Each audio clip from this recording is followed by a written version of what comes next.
Hello, so I am going to make another revision video today, and today it is going to be history! Yay! Today we are going to be revising the liberal reforms because I have a mock tomorrow. Kill me now. It's all like a source-based paper, but I'm just going to go through the information of the liberal reforms. As you may be aware, I'm not an expert on source questions, but if you want me to, I may make a separate video on source-based questions tomorrow or something,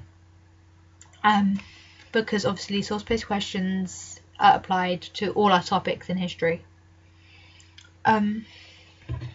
So poverty was a big problem in the UK before the reforms. It was believed people in poverty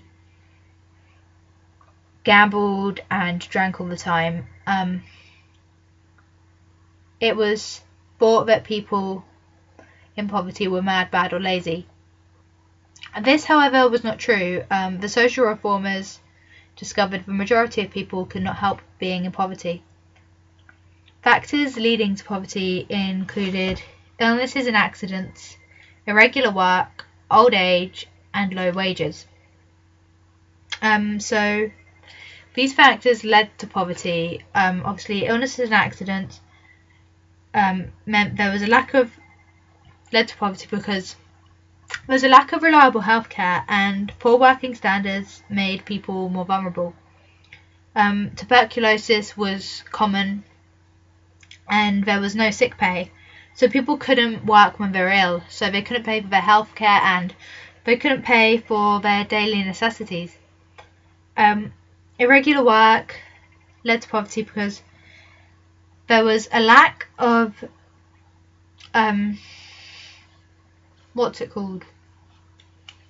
contractual systems or guarantees. This caused people to go long periods of time without a job. There was no benefit schemes, so when people were out of work they had no income. Also, they could not plan ahead and they struggled with life stability, obviously, because they didn't know whether they're going to be in work or out of work or what was going on, really. Old age led to poverty because there was no public pension. So once you were retired, if you didn't put any money aside, obviously because you couldn't afford to put any money aside, you had no income. This forced them to go to a workhouse or live with families. As you all know, the workhouse was like a last resort for people living in poverty. Once you were in the workhouse, you never got out of the workhouse, and it was like seen as a place for bad people, or like, and you only went there if you had no hope because it was such a horrible place. Low wages meant that because there was no minimum wage, people worked long hours and they were paid very little. They were unable to pay their rent and they were only just able to scrape by. This was a problem for people in big families. With high-paid jobs being hard to find, most people had low-income jobs such as bricklaying and other labour jobs. Things that helped the reforms be brought on were the social reformers, the idealists, industry, the army and the election. So the social reformers were a group of researchers who studied lives of poor people in Britain. One of the most well known was Rowntree. He researched poverty for 2 years in York. Poverty was split into primary poverty and secondary poverty. Primary poverty being families with no hope and at all, like however hard they worked, they'd always be in poverty. Secondary poverty, basically families living on the edge. They could just about scrape by and live, but they were totally living on the edge and they could be sent into poverty at any minute, really. He also created the poverty line, which basically was this line of like when people were in and out of poverty in their lifetime. You can see it. Basically, so when you were born, you weren't in poverty, but then you went into poverty at around the age of 5, and you were in the worst place within your poverty in like early teenage years. So then you got married and you were out of poverty for a bit until you had children and you were back in poverty. So then your children started earning, so you're back out of poverty, and then you retired, so you were back in poverty.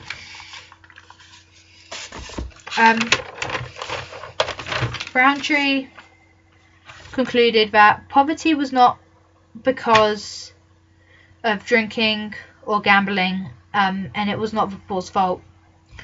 He said the changing trading cycle was had a big impact. 27% of people in York were living below the poverty line, and the state should introduce reforms to help protect concessions, because his poverty line showed that from the age of 5 until you got married, you were living in poverty. Other social reformers were the Salvation Army. The big two in this were William Booth and Catherine Booth. There was the Poverty Circle, which is here, and this showed that many people living in poverty were the honest poor. Obviously the Salvation Army went into poor areas and helped poor people, which was what many charities did not do, but they did, so they kind of had an experience of poor people at the time. Charles Booth, he is not related to the other two Booths, which I mentioned earlier. Don't get that mixed up. He spent 17 years in London investigating poverty with his team. He published The Life and Labour of People in London in 17 volumes, and he found that 31% of Londoners were living below the poverty line. He also split poverty into 4 groups. Class A were the lowest class. They were the street sellers, the criminals, the loafers. So they were the bad poor. You know, they were bad people. And this only made up 1.25% of the poor. Class B were casual earnings. Widows, deserted women, part-time labourers, and many were shiftless and helpless. This made up 11.25% of the poor. Class C was occasional earnings. They were hit by trade depressions, and this made up 8% of the poor. Class D were just people who did not earn enough. They earned less than 21 shillings a week, which was barely enough to stay alive. This includes dock labourers and gas workers. This formed 14.5% of the poor. Booth worked out that 85% of people living in poverty were poor because of problems relating to unemployment and low wages. Poverty wasn't their own fault, as many other people had believed. So the idealists believed the rich to help the poor, and these were mainly liberals. David Lloyd George is an example of this. He's the same David Lloyd George as the one in our international relations paper, with the Treaty of Versailles. He believed it was right to tax the rich. He managed to persuade other people to believe this. In sources, he can be compared to Robin Hood, like stealing from the rich and giving to the poor sort of thing. There's also a source where he is a giant. I have it in my book, because people didn't like him, and I'll talk about that later. And there's the source where he's the highwayman, which, yeah, obviously this is a fully source-based paper, but I am not an expert on sources. So if you want my help, you can ask, but it's very limited. So industry led to the reforms because Britain had lost its place as the world's top economic power to the USA, and Germany was catching up. The government believed this was because other countries had better welfare schemes, so their workers were healthier and they were more educated. The government had to reform soon because otherwise they would continue to fall behind. The army led to reforms because the Boer War in 1899 to 1902. So between 40 to 60% of people representing the services were unable to fight due to ill health and malnutrition. Obviously, because of poverty, they couldn't afford health care or the correct food. And obviously, if you're malnourished, your immune system is slower. You have a worse immune system, so you're more susceptible to illnesses, and you're very severely malnourished. And in no way are you in a condition to be able to fight in a war, let alone win the war. Also, the army had to lower the minimum height because people weren't growing properly, and this was because they weren't eating enough as children. Because families were in poverty, they could not provide for their children because they did not earn enough or they were out of work. The election led to the reforms because people in poverty still had the vote. So obviously they wanted a change because living in poverty wasn't very nice. Liberals were pressured by the growing Labour Party. Obviously, if the Labour Party introduced better reforms, then the Liberals would not get in power because the Labour Party would get into power because they would have the better reforms. So the reforms targeted several groups of people. They targeted the children, the old people, the workers, and the unemployed. Okay? Children, old people, workers, unemployed. So the children, before the reforms, children were hungry, they were prone to illness, and they were abused. There wasn't really a real system in place. Some charities helped poor families, and some children were in the workhouse.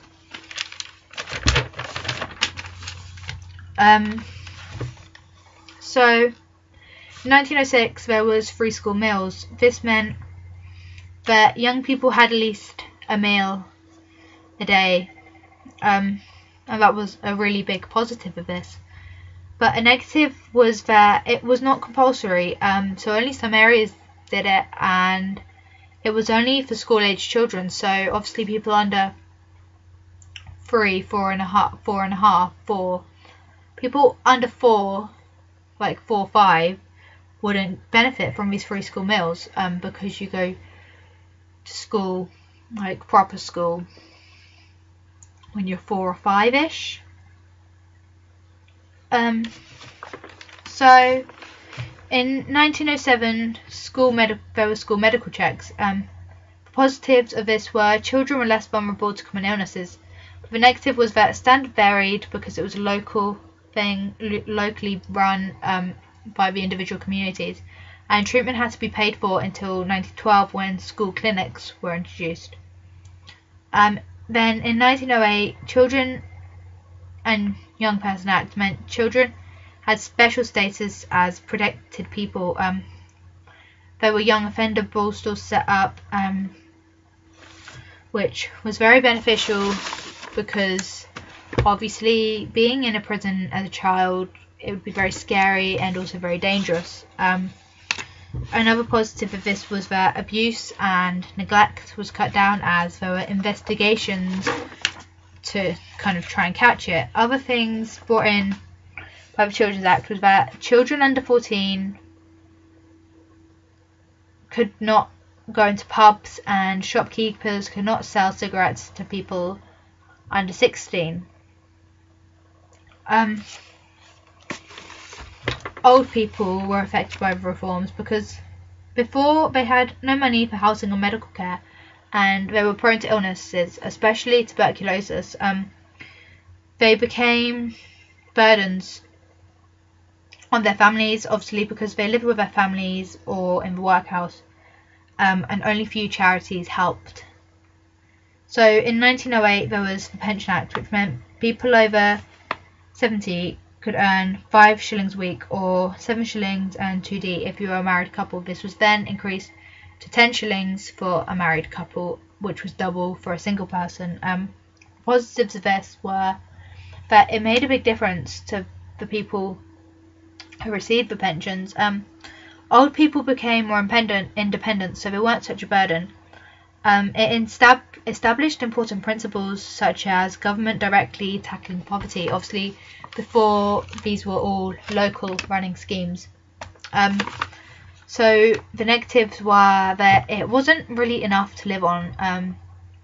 And to receive pensions, you had to have lived in the country for over 20 years. Anyone earning more than £31 a year could be refused, and anyone who was deemed to not have worked hard enough could have been refused. So finally, there is also the workers who were affected by the reforms. Before, they were underpaid and in irregular work and high illness and accident risk. Some charities helped, but not many, as before I've said. In 1911, the National Insurance Act meant there was sick pay. There was the right to free medical care and wage if you couldn't work due to illness. It was 10 shillings a week for 26 weeks in return of a fee of 4d a week. I don't get this old money thing, so I'm sorry about that, but that's kind of all you need to write in your exam, just like, yeah. There's also unemployment. This was 15 weeks at 7 shillings and 60 for 2.5 shillings a week. Positive to this was it was a simple stamp system, and it was a vital safety net. Negatives were people had to pay out of their own wages. It only lasted a limited amount of time. This was a good thing though, because it meant people could not get too used to it, and it kind of prevented people from just being lazy, obviously, as people do now, or some people do with benefits now. There's not enough to support the family on, and only the wage earner received healthcare. The unemployed, this is the final group of people that the reforms were aimed at. Before they lived in poverty, they relied on outdoor relief and volunteer-run labour exchanges. But in 1909, there was the labour exchanges introduced. Basically, the government ran a scheme, like an agency thing, which helped people looking for work, and like they signed on to it so they could find work easier. The positive of this was that it gave people a chance. And by 1914, over 1 million people were being employed through this. The negatives was that it was low-paid jobs and irregular shifts, and the government weren't creating new jobs. They were just helping people find available jobs. Other reforms were the Trade Disputes Act in 1906. Basically, unions were not liable to damage caused by strikes. There was also the Workers' Compensation Act in 1906, which meant compensation was granted for work-related illnesses. In 1910, there was a half day off a week for shop workers, and Merchant Shipping Act improved conditions for sailors. In 1911, MPs were paid, which meant working class men had a chance to stand for election. So the reforms were paid for by the People's Budget in 1909. This was brought in by the Chancellor of Exchequer, something like that. I think it's in my textbook somewhere. Yeah, so that Chancellor.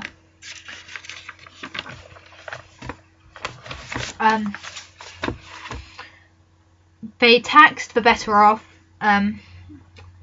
They raised duties on tobacco and spirits, and income tax was raised by 16%.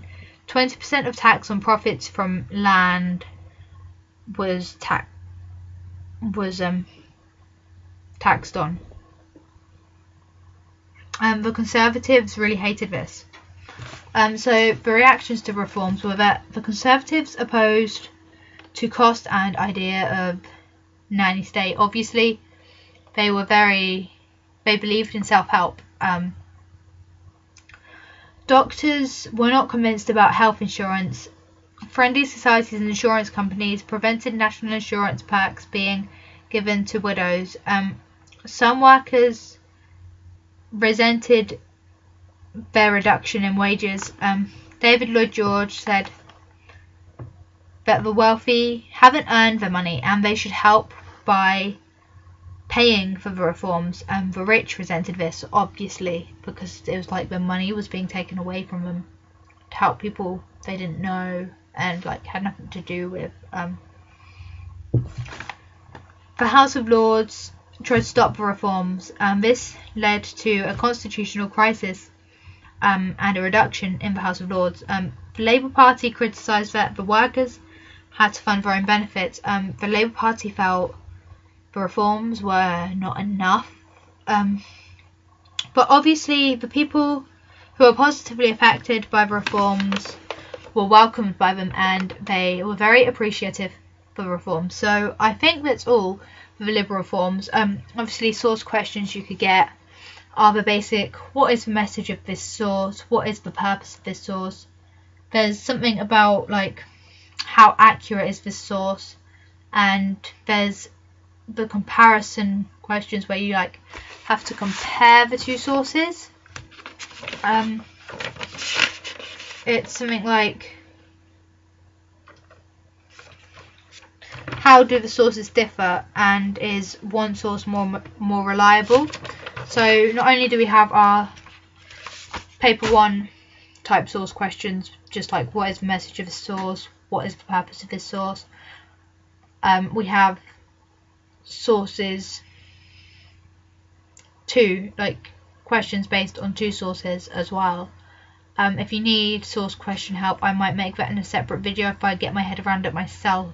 There are also probably other videos on YouTube, or ask a teacher, or just go on the internet, practice papers and things. Just the thing with source questions is just practice, and as long as you know the knowledge and you can use it in the source questions, then you should be fine. So that is all for now, and I'll see you in my next video. Bye.